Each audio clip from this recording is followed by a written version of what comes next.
En algún lugar de los pantanos de cipreses de Luisiana hay un archivo sellado que la Iglesia nunca ha reconocido.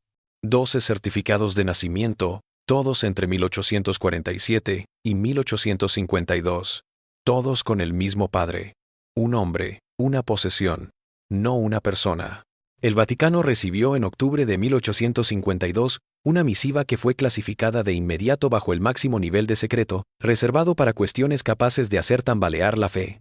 Testigos dijeron que cuando el arzobispo de Nueva Orleans abrió el paquete de evidencia sobre el convento de la Sagrada Misericordia, lloró durante 3 horas antes de ordenar que se quemaran todos los documentos. Pero, de alguna manera, sobrevivieron pedazos, en manos privadas, en diarios desvanecidos, en susurros grabados por aquellos que no podían soportar que tal verdad se perdiera en el silencio.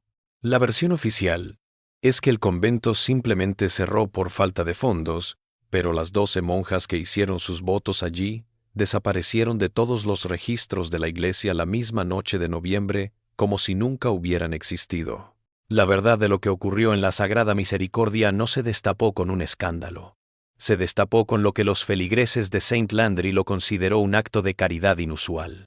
Saint Martinville era una joyita de civilización francesa en el corazón del pantanoso país de Teche, 23 millas al sur de Opelousas, donde el Bayou Teche serpenteaba entre campos de azúcar y bosques de cipreses tan espesos que se tragaban la tarde. El pueblo había sido fundado por aristócratas franceses que escapaban de la Revolución y, en 1842, aún conservaba una terca elegancia europea, bajo el sol de Luisiana, que marchitaba los cuellos y destrozaba la seda importada. La iglesia de Saint-Martin-de-Tours dominaba la plaza central. Su campanario se podía ver a millas de distancia, sobre el paisaje plano del delta. Un faro de fe católica en un territorio donde los tambores del vudú resonaban en los barracones de esclavos después de medianoche, y donde el francés, el inglés, el español y el criollo se mezclaban en un crisol lingüístico que desconcertaba a los extraños. A 3 millas, al norte del pueblo, al que solo se llegaba por un camino angosto de conchas, que se transformaba en lodo, en época de lluvias, estaba el convento de la Sagrada Misericordia. El edificio había sido construido en 1838 por Madame Celeste Dufosa, una viuda sin hijos que había hecho una fortuna con el azúcar y que intentó comprarse el cielo con una extrema piedad. El convento serviría para una pequeña comunidad de hermanas maestras que educarían a las hijas de los ricos plantadores y darían instrucción cristiana a los niños esclavos los domingos, una idea radical para la época, pero que se quedaba muy lejos de proponer que niños negros y blancos compartieran la misma aula o el mismo catecismo. La casa en sí fue erigida al estilo de las Indias Occidentales, sobre pilares de ladrillo para defenderse de las inundaciones, con amplias galerías en ambos pisos, para aprovechar cualquier soplo de aire que pudiera moverse en el aire estancado. Madame Dufosa había insistido en ventanas francesas de suelo a techo, en paredes de yeso pintadas de un amarillo fresco que le recordaba a la Provenza, en una capilla con vidrieras enviadas desde Lyon a un costo enorme. Los jardines circundantes cubrían 12 acres de jardines, huertos de cocina y un pequeño cementerio cercado de hierro, y en el extremo más alejado, oculto tras una cortina de robles vivos cubiertos de musgo español, un conjunto de dependencias, cocina, lavandería, almacenes y habitaciones para los 3 esclavos que atendían la propiedad. En 1845, el convento contaba con 12 religiosas, todas menores de 35 años, todas pertenecientes a buenas familias francesas y criollas de la zona. Habían hecho votos solemnes de pobreza, castidad y obediencia. Sus jornadas seguían el horario tradicional de las horas canónicas: maitines antes del amanecer, laudes al amanecer, prima, tercia, sexta, nona, vísperas y completas antes del silencio nocturno. Entre oración y oración, instruían en letras elementales a las hijas de los hacendados, cosían finos manteles de altar, cuidaban sus huertas y guardaban el género de apartamiento del mundo al que estaban consagradas por voto. Se hallaban bajo la autoridad de la superiora Madre Terese Varón, una mujer de 52 años, cuya familia era propietaria de la mayor hacienda azucarera de la parroquia y cuya fe era reconocida en toda la diócesis. Los 3 esclavos del convento, habían sido regalados por bienhechores.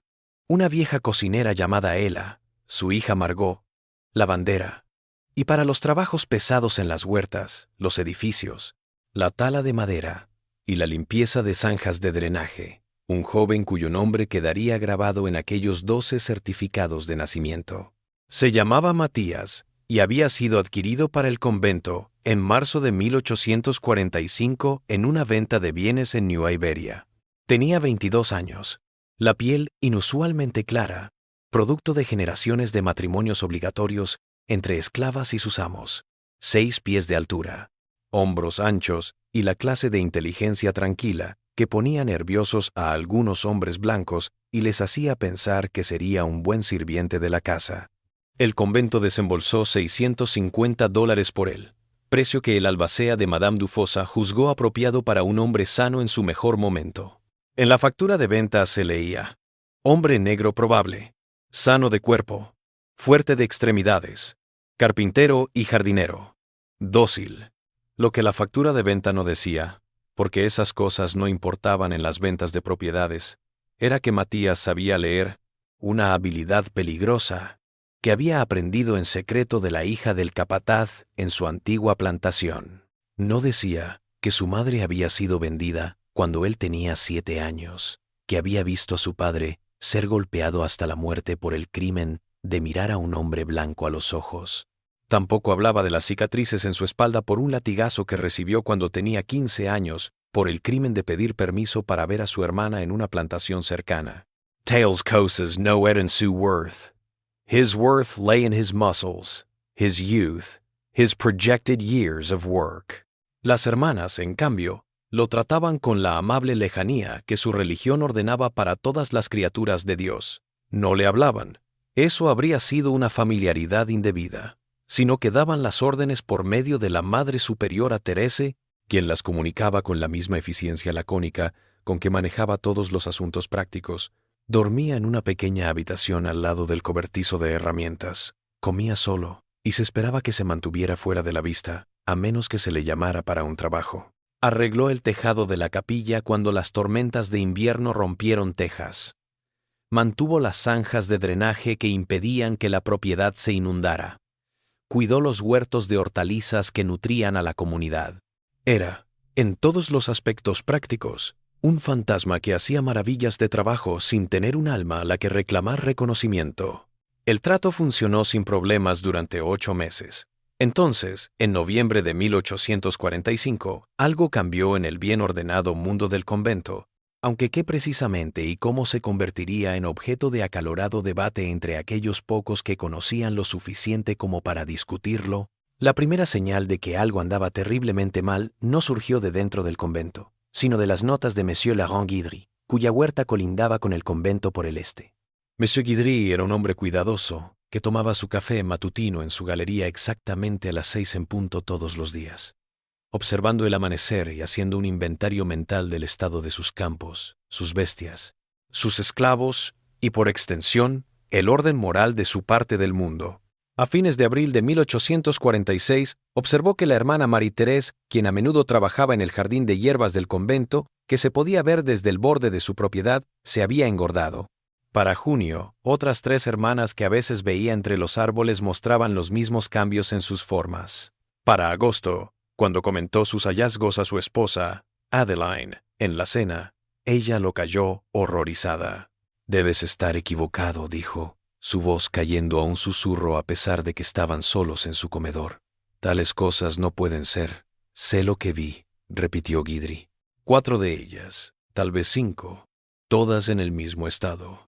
«Entonces están enfermas», dijo su esposa con firmeza. «Una enfermedad inflamatoria, tal vez. El aire hace cosas raras con la gente en este clima». «No dirás esto a nadie, Laurent. Insinuar tales cosas de mujeres consagradas a Cristo no solo es escandaloso, es blasfemo». Guidry no le dijo nada más a su esposa, pero le contó sus temores al párroco, el padre Dominique Roussel, en la confesión del sábado siguiente. Lo enmarcó como un posible problema de enfermedad entre las hermanas, que podría necesitar cuidado pastoral. El padre Roussel tenía 73 años, estaba sordo y hacía tiempo que había aprendido a interpretar las noticias alarmantes de la manera más favorable. Le garantizó a Monsieur Guidry que las hermanas estaban en las mejores manos de la Madre Superiora Thérèse, que el clima de Luisiana era ciertamente duro para las mujeres delicadas y que la oración resolvería cualquier pequeño problema de salud que pudieran tener las buenas hermanas. Lo que el padre Roussel no hizo fue ir al convento a investigar. Lo que no hizo fue preguntar a la Madre Superiora Thérèse por la salud de sus alumnas. Lo que no hizo fue admitir, ni siquiera a sí mismo, la horrible sospecha que se había apoderado de la mente de Monsieur Guidry. Para octubre de 1846, la verdad ya no podía ocultarse tras la ceguera voluntaria o la interpretación interesada. La hermana Geneviève entró en trabajo de parto la noche del 12 de octubre, 3 semanas antes de lo que las hermanas habían esperado. Sus gritos resonaban por los jardines, agudos, aterrorizados, el sonido de una mujer que nunca había imaginado sentir tal dolor y que no tenía forma de entender lo que le estaba sucediendo a su cuerpo. Ella, la vieja esclava que regentaba la cocina, fue llamada para atender el parto. Había atendido innumerables nacimientos en los barracones de esclavos durante sus 60 años. Encontró a la hermana Geneviève en una pequeña habitación en el segundo piso, rodeada de otras 5 hermanas cuyos vientres abultados no dejaban dudas de que no se trataba de un caso aislado. El bebé llegó pasada la medianoche, una niña, de piel clara pero inconfundiblemente mestiza, con los pómulos altos de Matías y las delicadas manos de la hermana Geneviève. 3 días más tarde, la hermana Marie Claire dio a luz a un niño. Para la Navidad de 1846, había nacido en el convento 6 bebés. 4 niñas y 2 niños, todos sanos, todos con la marca inconfundible de su paternidad. El convento no llamó a un médico, no se llamó a ningún cura para bautizar, no hubo bautismos en el juzgado parroquial. Los bebés llegaron. Fueron envueltos en harapos recortados de antiguos manteles de altar y cuidados por hermanas, cuya instrucción teológica no las había preparado para las necesidades prácticas del cuidado infantil. Lloraron en maitines, comieron en las horas de meditación, convirtieron el convento de lugar de oración disciplinado en algo distinto, una especie de monasterio guardería en el que las monjas que habían renunciado a la maternidad se hallaban sumergidas hasta el codo en pañales sucios y leche rancia.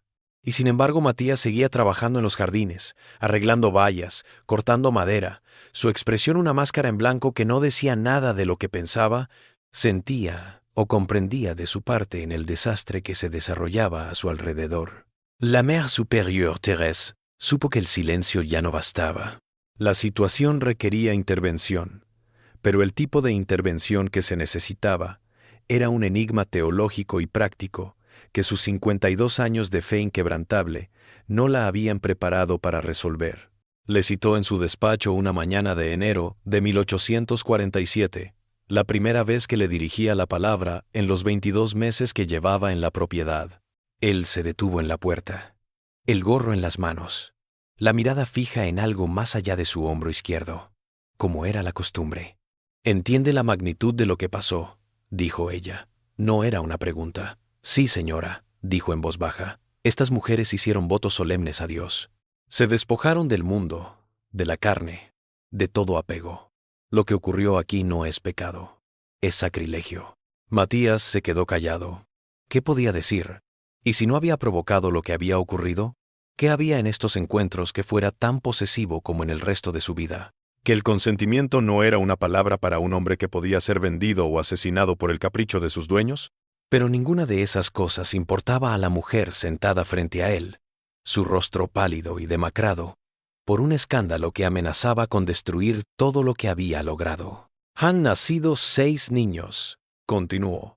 «Se esperan 6 más antes del verano. La Iglesia no lo sabe. La diócesis no lo sabe. Si la noticia llega a Nueva Orleans, si el arzobispo se entera de lo que ocurrió aquí, este convento se cerrará. Las hermanas serán despojadas y expulsadas en desgracia, y la propia Iglesia sufrirá un golpe en su autoridad moral que podría tardar generaciones en superarse». Se detuvo, mirándolo con ojos sin calor, pero sin odio tampoco. «No puede quedarse aquí», dijo al fin. «Su presencia es un eco constante de nuestra vergüenza.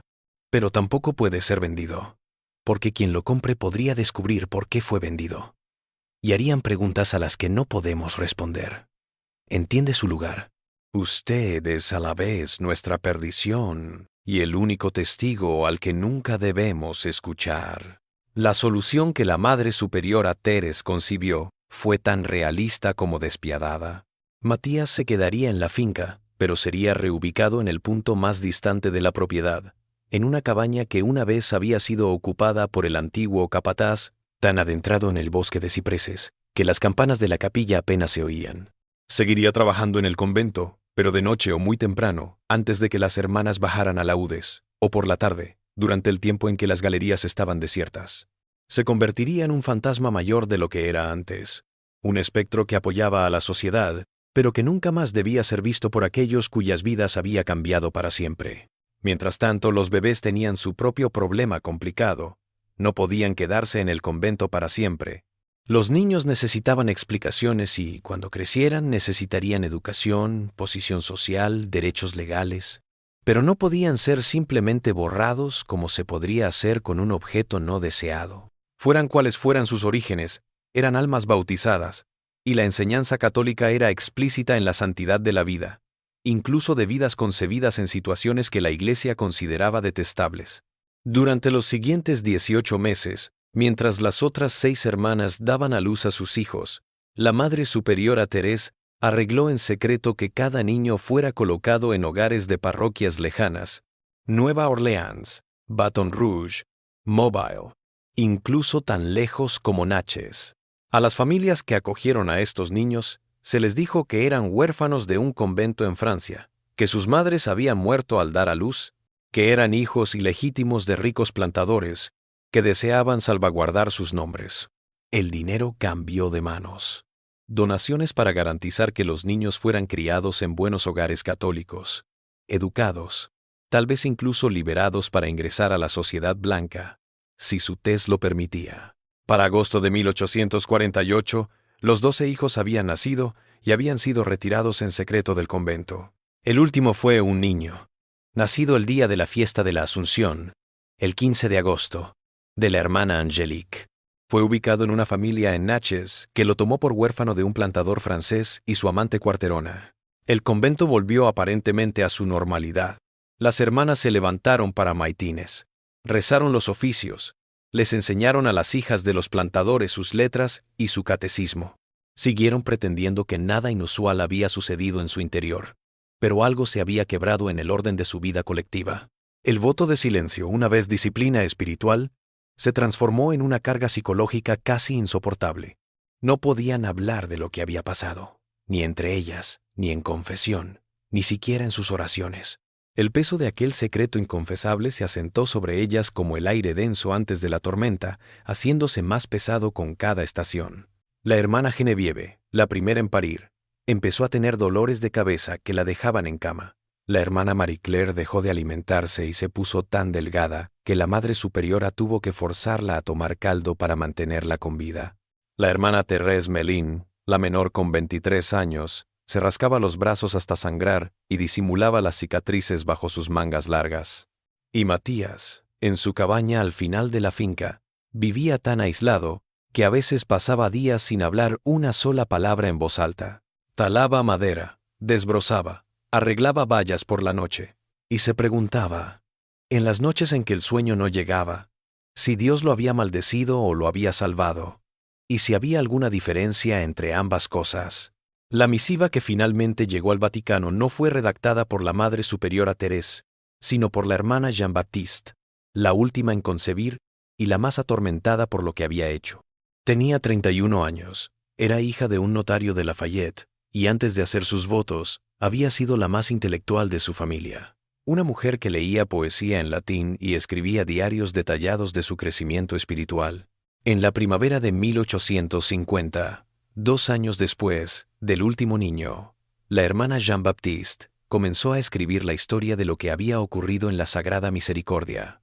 Lo escribió en su celda, en medio de la noche, a la luz de una vela. Lo redactó no en francés, su lengua vernácula, sino en latín, la lengua universal de la Iglesia, ya que no iba dirigido a las autoridades locales, sino a Roma misma. Su narración fue exacta, sin concesiones. No justificó lo que había pasado, no culpó a Matías. un instrumento de la providencia o de nuestra propia locura colectiva. No invocó razones sobrenaturales o posesión demoníaca, esas cómodas explicaciones que habrían desviado la responsabilidad de los agentes humanos. En cambio, siguió con una frialdad casi científica el hundimiento psicológico y espiritual de una docena de monjas que habían hecho votos de castidad perpetua y que los habían roto sistemáticamente con el mismo hombre durante casi 3 años. Había empezado, anotó, con la hermana Marie-Thérèse, la primera en ceder. La hermana Marie-Thérèse tenía 28 años. Provenía de una familia noble de Saint-Martinville y había profesado sus votos a los 18 tras un desengaño amoroso que la convenció de la falta de fiabilidad del amor humano. Había sido designada para cuidar los huertos de cocina, lo que implicaba trabajar al lado de Matías durante la primavera y el verano de 1845, guiando su trabajo y guardando la distancia debida a sus posiciones. Pero algo había cambiado en aquellas tardes en el jardín, algo que la hermana Jean-Baptiste intentó explicar en su latín. La hermana Marie-Thérèse había empezado a mirar a Matías no como a una posesión, sino como a una persona, un hombre que reía bajo antechistes internos, que hablaba con las plantas mientras las cuidaba, que una vez atrapó a un pajarito que se había enredado en la red de las judías y lo liberó con manos tan delicadas que el pájaro se fue volando. Pequeños gestos de bondad inesperada, revelando una vida interior, una personalidad que debería haber sido insignificante, pero que en el jardín, en sus límites, se hizo imposible pasar por alto. La seducción verdadera, si es que podía llamarse así, en un encuentro entre un hombre esclavizado y una mujer que tenía poder de vida o muerte sobre él, se había producido en el cobertizo de herramientas una tarde de agosto en que el calor había mandado a todos adentro a cestear. La hermana Marie-Thérèse le había llamado para preguntarle por el tizón del tomate que estaba arruinando la cosecha. Lo que había ocurrido entre ellos, la hermana Jean-Baptiste lo relató en los términos más clínicos, pero el mensaje fue claro. La hermana Marie-Thérèse había hecho el primer movimiento hacia Matías, y éste, al darse cuenta de que la resistencia era imposible y probablemente mortal, había cedido. Lo que siguió no fue posesión demoníaca ni histeria colectiva, aunque ambas explicaciones serían propuestas más tarde por aquellos que buscaban darle sentido a lo inexplicable. Lo que pasó fue más sutil, más condenatorio. La hermana Marie-Thérèse se había confesado con la hermana Angélique en busca de consuelo o absolución, o tal vez solo de alguien con quien compartir la carga de lo que había hecho. Pero la confesión entre hermanas no era la confesión a un sacerdote. No hubo absolución, no hubo penitencia, no hubo forma de expiar el pecado. En lugar de eso, solo estaba la electricidad de la transgresión compartida. La hermana Angélique, al oír lo que la hermana Marie-Thérèse había vivido, se sintió invadida por una curiosidad que no podía explicar y no podía reprimir. La hermana Angélique también había preguntado por Matías en un mes. Una vez que se estableció el patrón, se repitió con la inevitabilidad de una enfermedad que se extiende por una población cerrada. Hermana se confesó a hermana, en busca de comprensión de otras que compartían sus votos y su soledad, pero en lugar de erigir una defensa contra una mayor violación, cada admisión parecía normalizar lo que había ocurrido, hacerlo menos imposible, menos impensable. Para el invierno de 1845, 8 de las 12 hermanas habían violado sus votos de castidad con el mismo hombre. En la primavera, las 12 lo habían hecho.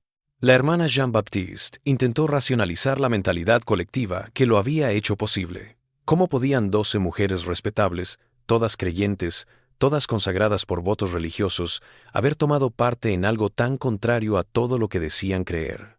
Consideró en su misiva varias justificaciones: el aislamiento del convento del mundo ordinario, la esclavitud de Matías, que lo situaba en una categoría legal y moral aparentemente fuera de las prohibiciones habituales, su incapacidad para rechazarlas o denunciarlas sin poner en peligro su vida, la peculiar intimidad que surge en cualquier comunidad religiosa cerrada, la manera en que la transgresión de uno de sus miembros hacía que la transgresión de los demás pareciera menos imposible.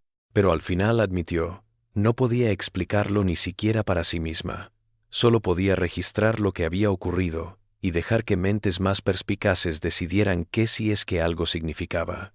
La misiva finalizaba con una súplica a la Iglesia, que investigara el escándalo, que impusiera a las hermanas la penitencia debida y la oportunidad de un sincero arrepentimiento. La selló, la remitió a la Sagrada Congregación para los Religiosos del Vaticano y la confió a un sacerdote visitante de Nueva Orleans, que prometió entregarla en Roma. Lo que la hermana Jean-Baptiste no sabía era que el sacerdote visitante, el padre Aimé Hebert, nunca envió la carta a Roma. En cambio, tras leerla en sus aposentos de Nueva Orleans, llamó al arzobispo, y el arzobispo llamó a la Madre Superiora Thérèse, y el caso se resolvió no en el Vaticano sino en la diócesis misma, de la manera en que se habían resuelto los casos durante siglos. En silencio, en el entierro, en el borrado de toda evidencia de que algo había sucedido. El arzobispo de Nueva Orleans, Henri-Marie Laurence, de 68 años, había capeado más que su parte justa de escándalos en sus 30 años de servicio a la Iglesia en Luisiana. Había lidiado con las ramificaciones de sacerdotes con amantes, con fraudes en las arcas parroquiales, con la sospecha que se miraban entre sí los católicos franceses y estadounidenses. Pero esto no tenía precedentes en su magnitud y en su potencial para destruir la autoridad moral de la Iglesia, en un área donde los disidentes protestantes siempre estaban buscando ejemplos de corrupción católica. Llegó a la Sagrada Misericordia el 20 de octubre de 1850, en un carruaje privado, acompañado únicamente del padre Hebert y de un sacerdote jesuita, el padre Michel Dauphin, traído expresamente por su dominio del derecho canónico y su discreción. Se encontraron con la Madre Superiora Thérèse y las 12 hermanas en la sala capitular del convento, una sala austera con paredes encaladas y ventanas estrechas que daban a los jardines donde tanto había comenzado. El arzobispo no tomó asiento, de pie en la cabecera de la mesa de madera, sus manos entrelazadas tras su espalda, su expresión indescifrable. Era un hombre político, un hombre de poder, un hombre de gobierno, y trató esta crisis no como una crisis espiritual, sino como una crisis de contención y control. ¿Es verdad lo que la hermana Jean-Baptiste ha escrito?, dijo, su voz plana como la de alguien resuelto a no mostrar emoción. Es verdad, dijo la Madre Superiora Thérèse. Se veía mayor de lo que era 54 años, su cara llena de arrugas, sus manos temblando en su regazo. ¿Las 12 de vosotras estabais involucradas en esto? Las 12, confirmó la Madre Superiora Thérèse. Y el hombre, este esclavo Matías, ¿todavía vive en la hacienda? Sí. El arzobispo se quedó callado un rato, mirando por la ventana algo que ninguno de los demás veía. ¿Dónde están los niños? La Mère Supérieure Thérèse facilitó una relación que el Père Dauphin anotó en un cuaderno encuadernado en piel. 12 nombres, 12 lugares, 12 familias que pensaron acoger huérfanos o niños ilegítimos necesitados de hogares cristianos. Tendrán que ser vigilados, comentó el arzobispo en voz baja al padre Dauphin, para garantizar que, a medida que crezcan, no hagan preguntas que puedan rastrearse hasta aquí. Padre Dauphin, id vos mismo a hacer eso. Sí, Su Excelencia, respondió el jesuita en voz baja. El arzobispo miró a las hermanas mismas, sus ojos escudriñando cada rostro. Lo que vio allí no fue desafío o rebeldía, sino una especie de agotamiento vacío. El ojo de la gente que había estado cargando un peso imposible durante tanto tiempo que habían olvidado cómo se sentía estar de pie. «Entendéis que lo que habéis hecho no es solo una violación de vuestros votos», dijo. «Un escándalo que, si saliera a la luz, sería explotado por los enemigos de la Iglesia para probar que la vida religiosa católica está corrompida en su esencia, que los votos no importan, que la autoridad eclesiástica es una farsa. Sus actos han puesto en riesgo no solo sus propias almas, sino la fe de tantos fieles que creen que los religiosos consagrados son distintos de los pecadores ordinarios. ¿Entendéis la importancia de esto?» Algunas de las hermanas se pusieron a llorar. Sor Jean-Baptiste mantuvo la mirada fija en la mesa, su rostro pálido pero tranquilo. «¿Qué quiere que hagamos?», finalmente dijo la hermana Marie-Thérèse, su voz apenas un susurro.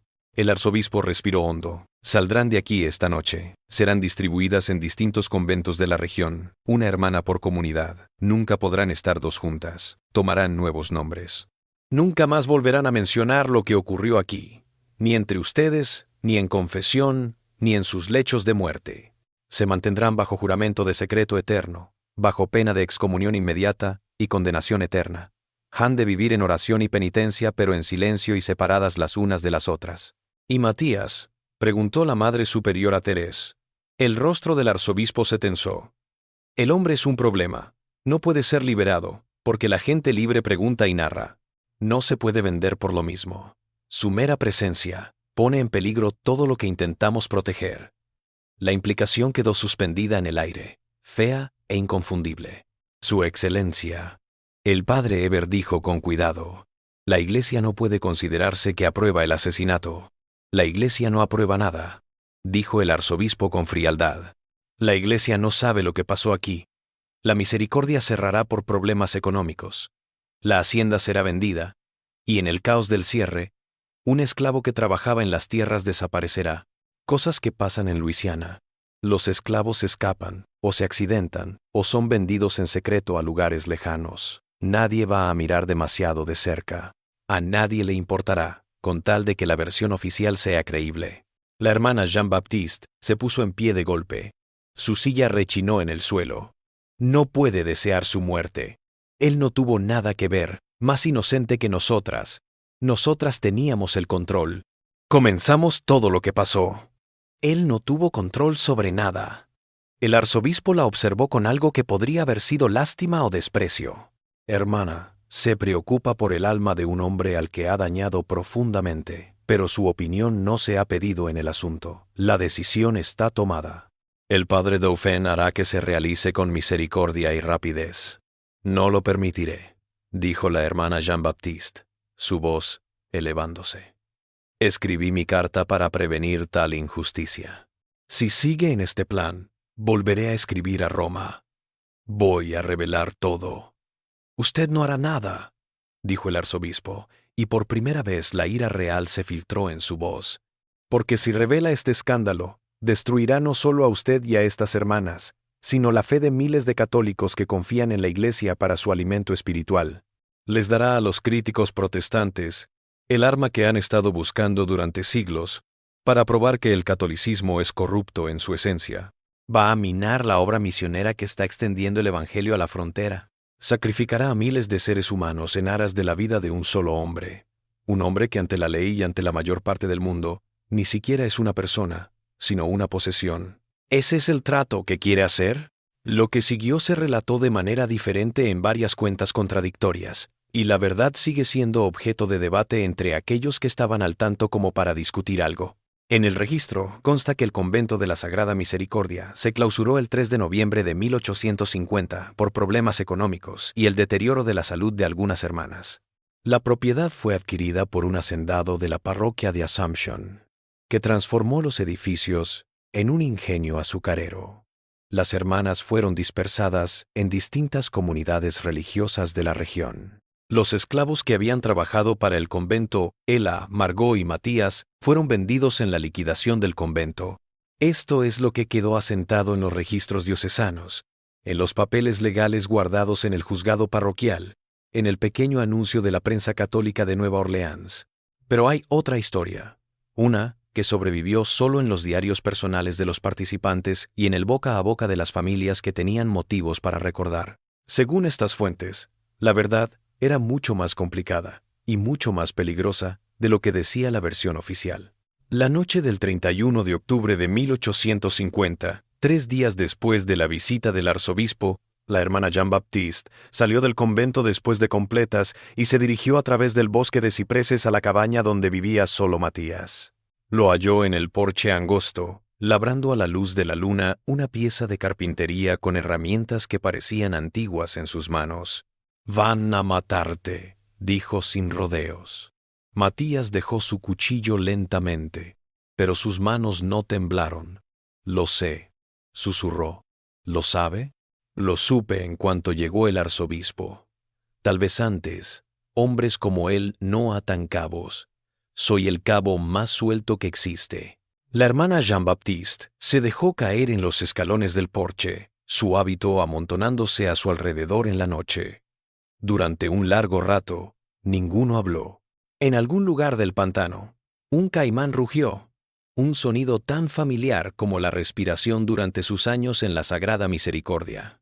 Lo siento, dijo finalmente, por todo, por lo que le hicimos, por no atreverse a negarse a lo que las demás ya habían hecho, por no pararlo antes de empezar, por haber escrito esa carta, creyendo que iba a hacer justicia, cuando lo único que ha hecho es esto. No tienes por qué arrepentirte, dijo Matías en voz baja. No a mí, de todos modos. Creíste que estabas haciendo lo correcto. Fui una cobarde. Todas lo fuimos. Nos permitimos.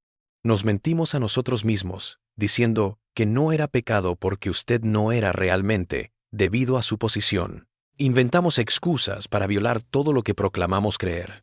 Y ahora va a pagar por nuestra debilidad. Matías tomó su cuchillo de nuevo, girándolo en sus manos, viendo cómo la luna atrapaba la hoja. ¿Vas a escapar?, preguntó la hermana Jean-Baptiste. ¿A dónde correría? Soy un hombre negro de piel clara en Luisiana que sabe leer y escribir. Me pararían en el primer control. Preguntado, examinado. Sin papeles, sin amo que me reclamara, me venderían en una subasta o algo peor en una semana. Huir no es libertad para alguien como yo. Es solo una manera más lenta de morir. Entonces, ¿qué hará? Lo mismo que he estado haciendo. Talar la madera que me dicen que talle. Solucionar lo que me dicen que solucione. Esperar lo que venga. La hermana Jean-Baptiste se puso en pie, sus piernas temblando bajo ella. No voy a dejar que hagan esto. No tiene elección, dijo Matías, no con dureza. Tienen todo el poder, hermana. Siempre lo tuvieron. Ahora lo ve con claridad. Pero la hermana Jean-Baptiste había estado despierta las 3 noches anteriores preparándose, trabajando en secreto a la luz de las velas en su celda mientras las otras hermanas dormían. Lo que hizo a continuación se susurraría durante años entre aquellos que conocían toda la historia, aunque los detalles se desvanecerían y se transformarían con cada narración. La mañana del día de Todos los Santos le pidió una audiencia a la Madre Superiora Teres. Cuando llegó el momento, entregó el documento que había redactado durante aquellas noches de insomnio. Una confesión completa, firmada y fechada, de todo lo que había ocurrido en la Sagrada Misericordia. El acta llenaba 17 páginas de escritura apretada. Contenía los nombres de todos los involucrados, las fechas que podía recordar, las razones que habían causado la primera violación y las que la habían mantenido. Detalló con precisión clínica cómo la hermana Marie-Thérèse había sido la primera, cómo el patrón se había propagado a través de la confesión y la culpa compartida, cómo cada hermana lo había justificado con retorcimientos teológicos que ahora parecían grotescos en retrospectiva. Pero lo más importante, el acta describía la dispersión de los 12 niños. ¿Dónde se encontraban ahora? Las familias que los habían acogido. El dinero que había cambiado de manos. Las historias falsas que habían contado a esas familias. Mencionaba a sacerdotes concretos que habían favorecido la instalación. Se refería a ciertas operaciones bancarias de las cuentas del convento. En esencia, era una guía completa que cualquier investigador podría usar para confirmar cada aspecto del escándalo. Sor Jean-Baptiste había copiado 4 veces este documento, cada una de ellas escrita con su cuidadosa caligrafía durante esas 3 noches. Guardó una de ellas en el forro de su libro de rezos. La segunda se la encomendó a Ela, la esclava que había estado presente en sus 12 partos, con instrucciones detalladas escritas en francés. Ela no sabía leer, pero entendió la importancia de lo que portaba y lo resguardó. La tercera ya la había mandado por correo 3 días antes a una prima en Mobile, casada con un periodista que trabajaba para periódicos abolicionistas del norte. La cuarta se la entregó a la Madre Superiora Teres. Un seguro, dijo, su voz firme a pesar del temblor en sus manos. Si algo le ocurre a Matías, si desaparece, si tiene un accidente, si es vendido en algún lugar lejano en donde nadie volverá a saber de él, estos papeles saldrán a la luz. Mi primo en Mobile tiene órdenes de mandar su copia a los periódicos del norte. La historia se propagaría por todas las publicaciones protestantes del país en un mes.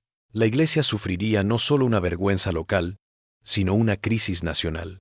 La Madre Superiora Thérèse observó el papel en sus manos como si fuera una serpiente. Su cara se había vuelto del color del pergamino viejo. ¿Destruiría la Iglesia por un hombre? Rehusaría hacer a la Iglesia cómplice de asesinato, dijo la hermana Jean-Baptiste. Hay una diferencia. Ya hemos roto nuestros votos. Ya hemos causado escándalo en esta comunidad. Pero si al pecado sumamos el asesinato, si matamos a un hombre inocente porque su vida nos estorba, nos convertimos en algo peor que hipócritas. Nos convertimos en asesinas, y no voy a llevar ese pecado a la tumba. El arzobispo nunca lo permitirá, dijo la Madre Superiora Thérèse, aunque su voz no sonaba tan segura como sus palabras. Entonces, que explique a los católicos cómo 12 monjas consagradas quedaron embarazadas del mismo esclavo, y por qué la Iglesia optó por deshacerse de la única parte inocente en todo esto, comentó la hermana Jean-Baptiste. Que salga y explique esa decisión ante el público.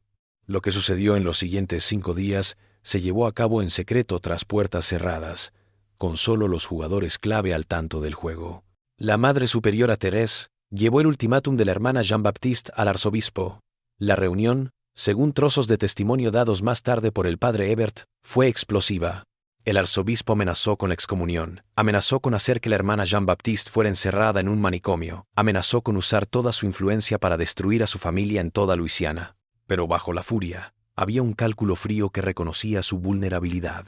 Los periódicos protestantes del norte estaban sedientos de cualquier escándalo que pudiera desacreditar a la Iglesia católica. El movimiento abolicionista se fortalecía. Y una historia de un esclavo y 12 monjas blancas daría en el clavo. Y si resultaba que la Iglesia había matado a un hombre para ocultar el escándalo, el daño sería devastador. El padre Hebert y el padre Dauphin, el jesuita que había acompañado al arzobispo a la Sagrada Misericordia, ambos aconsejaron prudencia. Al menos la primera transgresión podría excusarse como flaqueza humana, dijeron. Pero el asesinato premeditado para salvaguardar el honor de la Iglesia no podría justificarse ante Dios y el hombre. El arzobispo pasó los primeros días de noviembre consultando a sus consejeros. Las matemáticas del poder y el escándalo se calcularon con el mismo cuidado que podría dedicarse a una operación comercial. Finalmente, el 5 de noviembre se llegó a un acuerdo. La hermana Jean-Baptiste fue llamada a la sala capitular del convento para ver al arzobispo. Él no se sentó. De pie, con las manos entrelazadas tras la espalda, su expresión inescrutable, ha situado a la Iglesia en una posición imposible, dijo con frialdad. Nos ha amenazado, nos ha chantajeado para conseguir lo que quiere. Estas no son obras de una mujer consagrada a Dios. No, asintió la hermana Jean-Baptiste, en voz baja. Son los actos de una mujer que ya ha roto sus votos tan gravemente que un pecado más, en aras de la justicia, parece poco en comparación. La mandíbula del arzobispo se apretó, pero continuó. Le van a dar papeles de libertad, dinero y cartas de recomendación para comunidades católicas del norte. Se le dejará salir de Luisiana en paz. A cambio, usted entregará 3 de las 4 copias de su confesión. La 4ª puede quedarse con su primo en Mobile, pero solo como seguro en caso de que volvamos a actuar. Si Matías llega al norte y se queda tranquilo, esa copia debe ser destruida. ¿Acepta estos términos? Los acepto, dijo la hermana Jean-Baptiste, con una condición más. Los ojos del arzobispo se entrecerraron. Usted no tiene derecho a exigir nada. Necesito hablar con Matías antes de que se vaya, y darle los detalles de lo que hemos decidido y obtener su aprobación. Sin eso, no puedo garantizar que se vaya en libertad y no bajo presión. Siguió un silencio. El arzobispo asintió con brusquedad. Puede hablar con él una vez, en la capilla, con el padre Dauphin de testigo. Pero escuche, hermana, usted y las demás serán dispersadas tan pronto como Matías se vaya. Serán enviadas a distintos conventos, separadas para siempre. Nunca más dirán una palabra sobre esto, ni entre ustedes, ni en confesión, ni en sus lechos de muerte. Vivirán en penitencia y silencio el resto de sus días. Y esto no está en discusión. Comprendo, dijo la hermana Jean-Baptiste. La reunión se celebró la noche del 7 de noviembre en la capilla del convento. La única luz provenía de la vela perpetua ante el sagrario y algunas velas que temblaban sobre los bancos vacíos. Matías entró vestido con ropa nueva. Un traje sencillo, pero digno de lana parda. Camisa blanca, chaleco negro. Se sentía incómodo con la ropa formal. sus manos inseguras de dónde colocarse. La hermana Jean-Baptiste se acercó a él, deteniéndose a la distancia que dictaba la costumbre. Por un largo momento, nadie habló. «Lo van a soltar», dijo ella. Finalmente. «Tendrá papeles. Papeles de verdad firmados por el arzobispo. Dinero para comenzar de nuevo. Cartas que le abrirán las puertas a un empleo en Ohio o en cualquier lugar donde decida vivir». Matías le miró el rostro, buscando mentira. «¿Por qué?» «Porque es la única manera justa. Porque usted fue perfecto en todo esto. Porque dejar que lo mataran para guardar nuestros secretos sumaría un pecado a otro peor. ¿Y la Iglesia lo aceptó por justicia?» Su tono no era acusatorio, solo un escepticismo cansado. «La Iglesia cedió porque hice que fuera la menor de dos males», dijo la hermana Jean-Baptiste. «Amenacé con revelar todo si le hacían daño. Decidieron que era mejor dejarlo ir que arriesgarse al revuelo». Matías guardó silencio. «¿Así que estoy libre por el chantaje?» «Es libre, porque a veces la única manera de hacer que la gente poderosa haga lo correcto es hacer que les convenga», dijo la hermana Jean-Baptiste. «No estoy orgullosa de la forma, pero no me arrepiento del resultado». «¿Qué estoy haciendo?» «Me mandarán a algún convento perdido donde no pueda hacer más daño. Viviré el resto de mi vida en penitencia, pero estaré viva y podré vivir con mi conciencia». Matías asintió lentamente. Se metió la mano en el bolsillo y sacó algo. Una figurita tallada en madera de ciprés, de no más de 3 pulgadas de alto. Representaba a una monja arrodillada en oración, ejecutada con gran maestría. «Hice esto», dijo, extendiéndoselo, antes de que supiera lo que estaban planeando. «Iba a dejarlo en la capilla como obsequio, anónimo, supongo. Nunca pensé que podría hacerlo bien». La hermana Jean-Baptiste cogió la talla, sus dedos cerrándose en torno a ella. La escultura era realista. Cada doblez del hábito, cada mano en señal de humildad y fortaleza. «No puedo aceptarlo», dijo en voz baja. «No merezco un obsequio de sus manos después de todo lo que le hice pasar». «No es una cuestión de derecho», dijo Matías. «Es recordar que no todo lo que pasó aquí fue malo.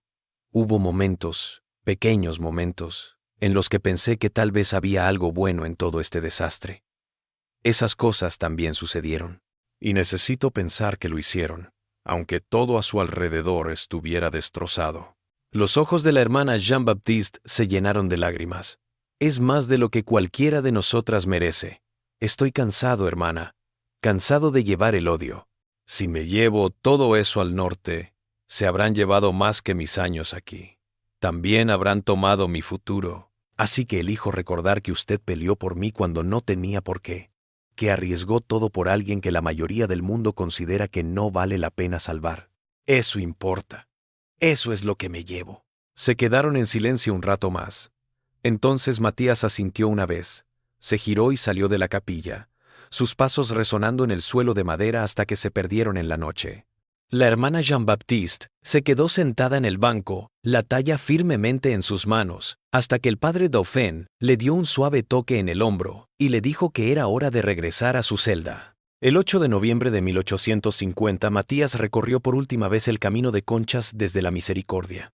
Llevaba una bolsa de lona con su ropa nueva, sus documentos de libertad envueltos en tela encerada, $50 en monedas, una fortuna para un hombre recién liberado, y cartas de presentación para comunidades católicas en Cincinnati y Cleveland. El secretario del arzobispo había dado otra carta en papel membretado de la iglesia, calificando a Matías como una persona de buen comportamiento y trabajador que desea rehacer su vida en libertad. Algunos lo vieron irse. Monsieur Guidry, tomando su café matutino en su galería, vio la figura alta alejándose del pueblo y lo apuntó en su diario con la escueta nota: «El hombre de color de la Sagrada Misericordia se fue esta mañana». Llevaba lo que parecían ser efectos de viaje. No miró hacia atrás ni a los lados, sino que siguió adelante con la determinación de un hombre que conoce su destino. En el muelle de Saint-Martinville, Matías reservó pasaje en el barco de vapor Techebel, con destino a Nueva Orleans. En el manifiesto del barco figuraba como Matías Duval, hombre libre de color, destino Cincinnati. El apellido era nuevo. adoptado quizá de la calle donde se hallaba el convento o por alguna razón personal que él conocía. El Techebel zarpó a las 3 de la tarde, su rueda de paletas batiendo el agua marrón del bayou en dirección al Mississippi, y más allá, hacia un futuro que Matías no podía imaginar, pero que estaba decidido a reclamar. Nunca más se le vio en Luisiana. Las 12 hermanas de la Sagrada Misericordia fueron dispersadas en una semana, tal como lo había ordenado el arzobispo. Cada una fue enviada a un convento diferente, dispersadas por todo el sur y hasta Maryland, con la orden de no comunicarse jamás entre ellas ni mencionar sus años en la Sagrada Misericordia. La superiora Madre Thérèse Baron fue enviada a un convento carmelita en Kentucky, donde la regla de clausura estricta significaba que pasaría el resto de sus días tras muros que ninguna mujer podía atravesar una vez que entraba. Murió allí en el invierno de 1868, sin haber hablado de la Sagrada Misericordia durante 18 años. La única evidencia de sus últimas palabras la proporcionó la hermana que la cuidó en su lecho de muerte, quien dijo que la Madre Teresa murmuró: «Perdónanos» 3 veces antes de exhalar su último aliento, pero a quién o por qué pedía perdón quedó en el aire. La hermana Marie-Thérèse, la primera en violar sus votos, fue enviada a un convento de enseñanza en Baltimore. Dedicó 23 años a enseñar a leer, escribir y catequizar a las hijas de inmigrantes irlandeses y alemanes.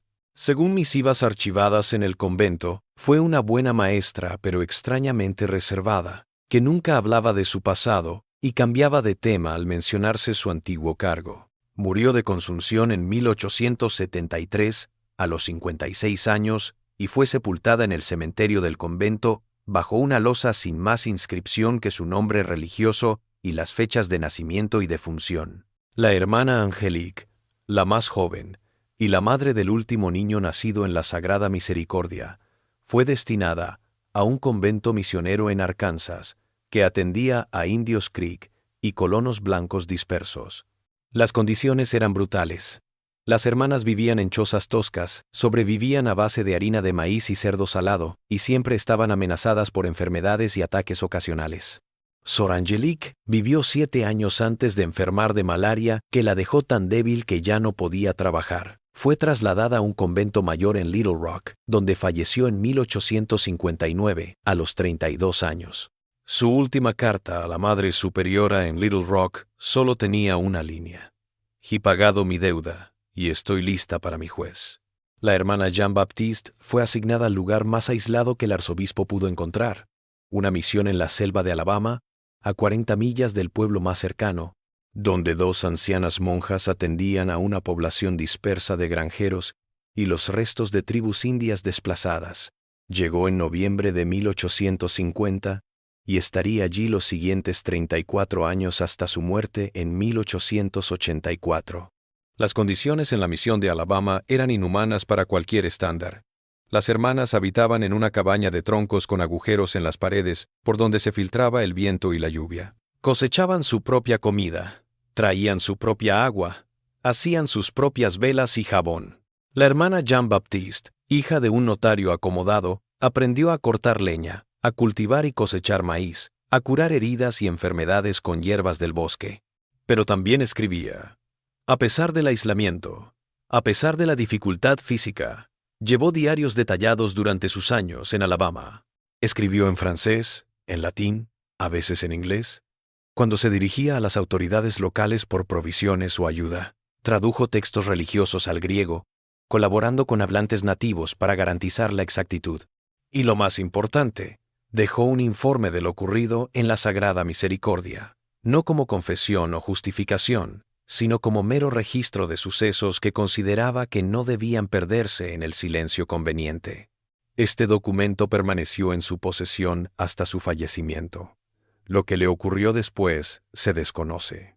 La monja que asistió a la hermana Jean-Baptiste en sus últimas horas dijo que el manuscrito fue envuelto en tela encerada y entregado a un sacerdote viajero para que se lo entregara a alguien que supiera lo que significaba. Si se siguieron esas instrucciones, si el manuscrito sobrevivió, si llegó a su destino previsto, todo es incierto. La hermana Jean-Baptiste falleció una mañana fría de febrero de 1884, a los 65 años. Según la nota de defunción enviada a la diócesis, sus últimas palabras fueron: «Hice lo que pude. Dios dirá si fue suficiente». Los 12 hijos engendrados en la Sagrada Misericordia crecieron dispersos por el sur, cada uno con la marca de un escándalo oculto en su carne. Sus destinos fueron tan diferentes como lo fueron sus colocaciones y el color de su piel. La hija que la hermana Genevieve dio a luz en octubre de 1846, la primera bebé, fue entregada a una rica familia criolla de Nueva Orleans. Fue criada como una hija, educada por tutores, casada a los 17, con el hijo de otra familia noble. Tuvo 5 hijos y murió en 1901, sin saber que su madre había sido monja ni que su padre había sido esclavo.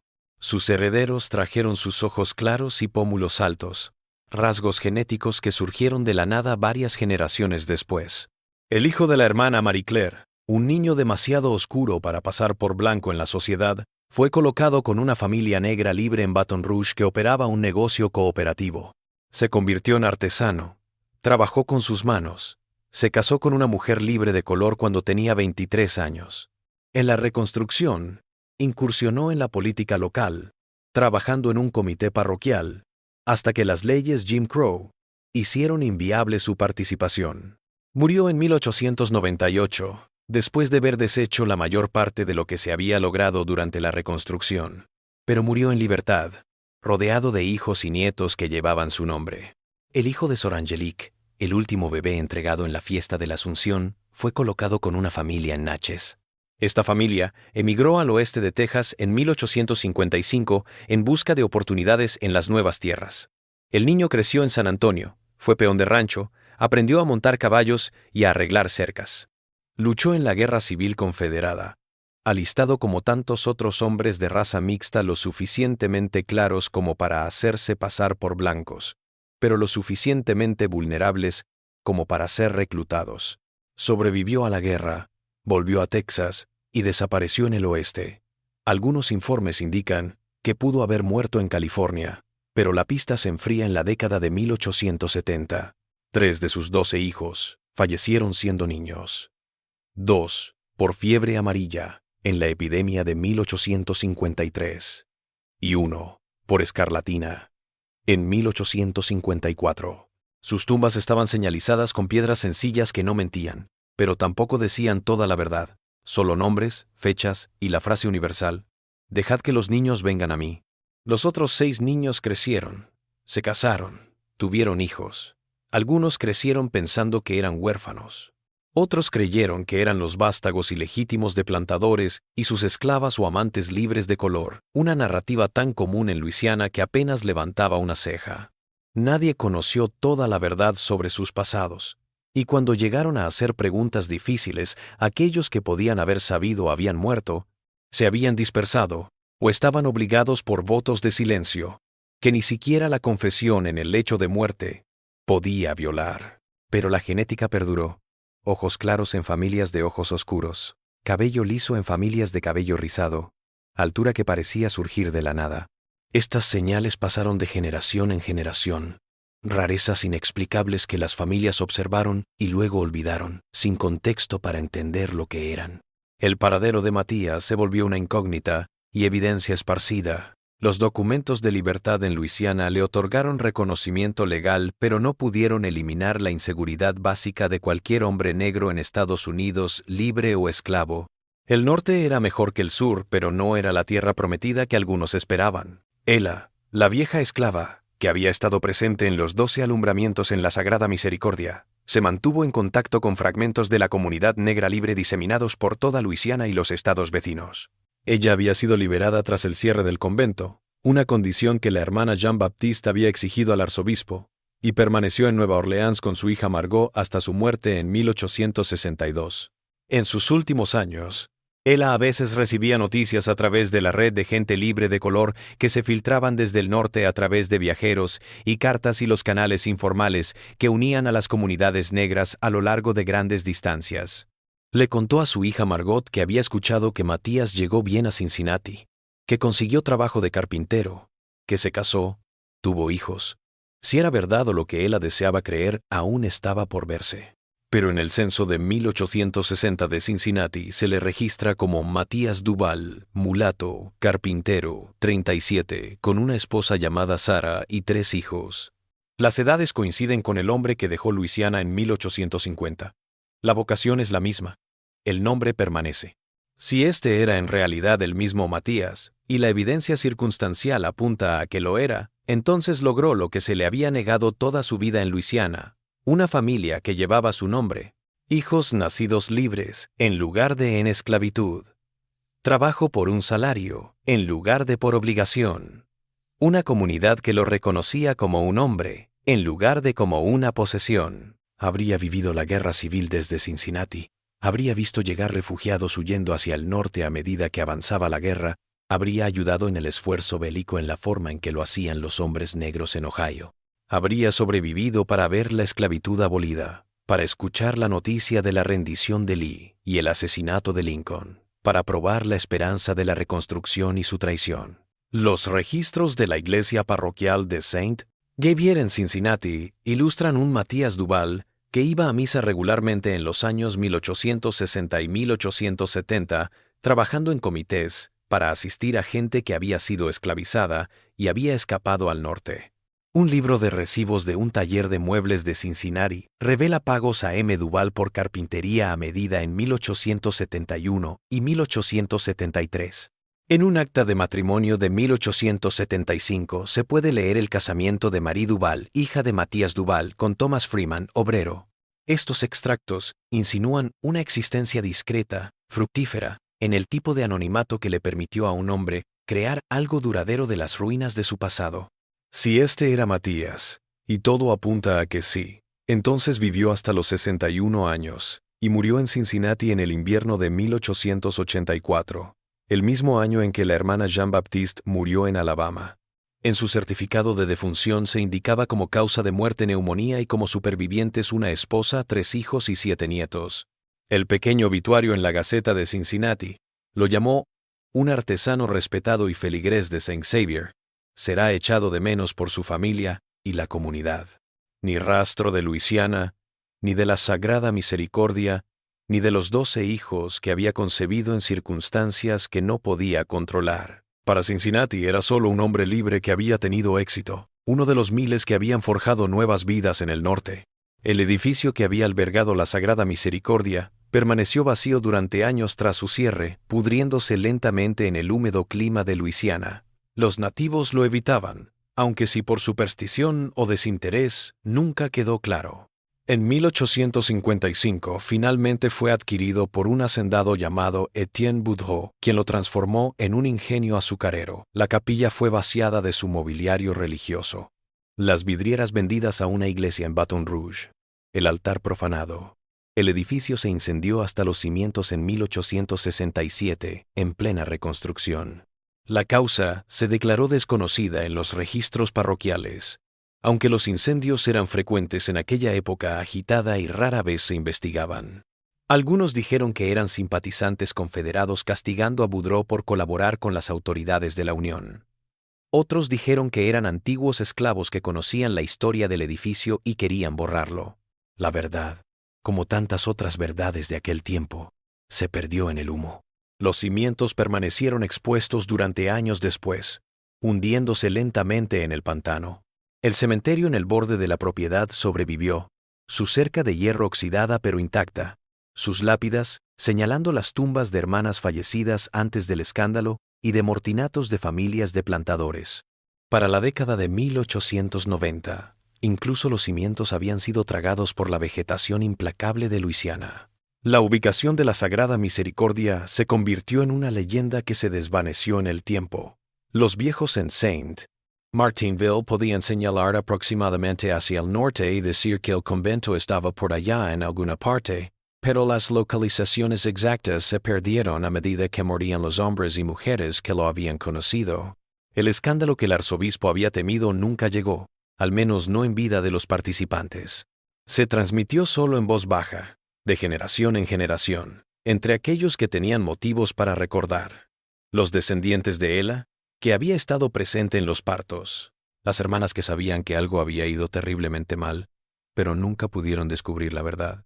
Los miembros de las 12 familias que habían acogido a los niños y que a veces notaron cosas que no encajaban con las historias que les habían contado. La iglesia sobrevivió, como había sobrevivido a tantos escándalos anteriores, con la estrategia consagrada por el tiempo del silencio, la dispersión y la eliminación de pruebas incómodas. Los registros oficiales permanecieron limpios, sin rastro de irregularidad. La misericordia en la historia diocesana surgió como un convento más, de corta duración, que cerró por problemas económicos, irrelevante, olvidable, indigno de estudio, pero la evidencia permaneció, de todos modos, en pedazos. La factura de venta de Matías, guardada en los archivos de la propiedad. Los certificados de bautismo de algunos de los niños, con información que no encajaba completamente con sus supuestas historias de fondo. Los papeles de manumisión de Matías, guardados en el juzgado parroquial, con un grado de detalle poco común y firma de arzobispo en un documento que habitualmente habría bastado la firma de un juez. Las cartas de recomendación, algunas de las cuales se conservaron en los archivos parroquiales de las iglesias, a las que Matías había acudido a pedir ayuda, en términos que parecían implicar algo más que una simple manumisión. Estos pedazos quedaron esparcidos en archivos y colecciones privadas, sin significado para la mayoría de quienes los encontraban, su significado reconocido solo por aquellos que conocían lo suficiente como para enlazarlos con la historia más amplia. Y los que conocían estaban dispersos y silenciados por juramentos o por prudencia, obligados a llevarse sus conocimientos a la tumba. En algún lugar de los pantanos de cipreses de Luisiana, bajo el agua y la podredumbre y el ciclo eterno de crecimiento y descomposición, yacen los restos materiales de la Sagrada Misericordia.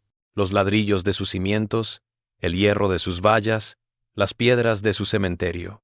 Y en algún lugar en los árboles genealógicos de América, Luisiana y Texas y Ohio y California, y más allá viven los herederos genéticos de lo que sucedió allí, portando la herencia de 12 mujeres que renunciaron a la maternidad y un hombre al que se le negó la paternidad.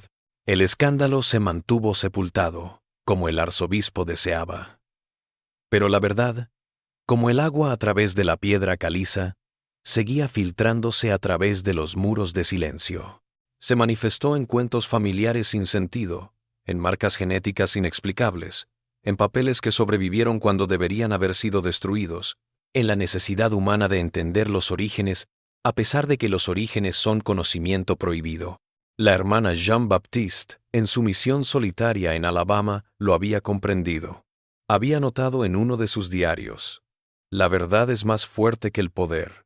Podemos enterrarla, amenazar a quien la nombre, construir estructuras de silencio para encerrarla. Pero la verdad es paciente. Espera. Y un día, en formas que no podemos prever ni controlar, emerge. No siempre como se espera, no siempre cuando más bien puede hacer, pero emerge, al fin, porque la verdad es lo que permanece cuando todas las falsedades han sido olvidadas. Lo que ocurrió en la Sagrada Misericordia entre 1845 y 1850 fue un escándalo que involucró la esclavitud, la autoridad religiosa, la fragilidad humana y el poder institucional. Fue consagrado por un sistema que convirtió a unos en propietarios y a otros en sus esclavos. Se sostuvo en el aislamiento, en la psicología propia de las comunidades religiosas cerradas, en las maneras en que la transgresión de uno hace más concebible la de otros. Fue ocultado a través de amenazas y dispersión y eliminación premeditada de pruebas. Pero también fue, en su forma extraña y monstruosa, una historia sobre la resistencia a ese encubrimiento. La negativa de la hermana Jean-Baptiste a dejar que mataran a Matías fue en sí misma un acto de resistencia, imperfecto, comprometido, obtenido por medio del chantaje en lugar de la virtud, pero resistencia de todos modos. Su afirmación de que su vida era más importante que la reputación de la Iglesia desafió la lógica de la autopreservación institucional que ha guiado a las instituciones poderosas desde el principio de la historia. Los 12 niños paridos en la Santa Misericordia crecieron, tuvieron hijos. Estos tuvieron hijos, y así se extendieron las familias por toda la nación, mezclándose con las demás, que ya era imposible seguirlas. Llevaron vidas comunes estos herederos. Algunos triunfaron, algunos fracasaron, algunos murieron jóvenes, algunos murieron viejos. Eran granjeros y mercaderes, maestros y artesanos, soldados y clérigos. No portaban ninguna señal de sus ancestros, más que las pequeñas diferencias de rasgos y color de piel que todos los humanos cargan como prueba de sus mezclas de ascendencias. Y en el norte, en un cementerio de Cincinnati, podría estar la tumba de Matías Duval, una simple piedra con unas fechas que indicarían que tenía 61 años en el momento de su muerte, justo la edad adecuada para alguien que fue comprado para la Santa Misericordia en 1845, cuando tenía 22 años. Si alguien que visitó esa tumba conocía la historia completa del hombre que allí yacía, es cuestionable. Pero la piedra queda, como quedan las piedras, señalando una vida que sucedió a pesar de todo lo que trató de impedirla. Un monumento a la supervivencia, sino a la justicia. Esto es lo que sabemos de la Divina Misericordia, recogido de retazos y testimonios, de leyendas susurradas y documentos encontrados, de la tosuda persistencia de la verdad contra el poder institucional empeñado en sofocarla. La verdad completa puede que nunca se recupere. Demasiados registros fueron destruidos. Demasiados testigos murieron en sus manos. Demasiados hilos llevan a callejones sin salida, o a incertidumbres sin solución. Pero vive lo suficiente como para descubrir que algo horrible sucedió en ese convento en el pantano de Luisiana. Algo que la Iglesia trató de ocultar y que no logró borrar por completo. La historia continuó viva en pedazos, en susurros, en las líneas de sangre de descendientes que portaban la evidencia genética de sucesos que sus antepasados trataron de sepultar. Este enigma nos revela que los secretos mejor guardados de la historia rara vez se pierden para siempre, incluso cuando los poderosos hacen todo lo posible por silenciarlos. La verdad se abre paso entre las paredes que levantamos en torno a ella. Surge donde menos lo esperamos. Se niega a ser enterrada. Lo que pasó en la Sagrada Misericordia se mantuvo en secreto con el suficiente éxito como para que nunca llegara a convertirse en el escándalo nacional que el arzobispo temió en vida de los participantes. Pero no lo suficiente como para desaparecer por completo. La evidencia sobrevivió, dispersa, incompleta, pero real,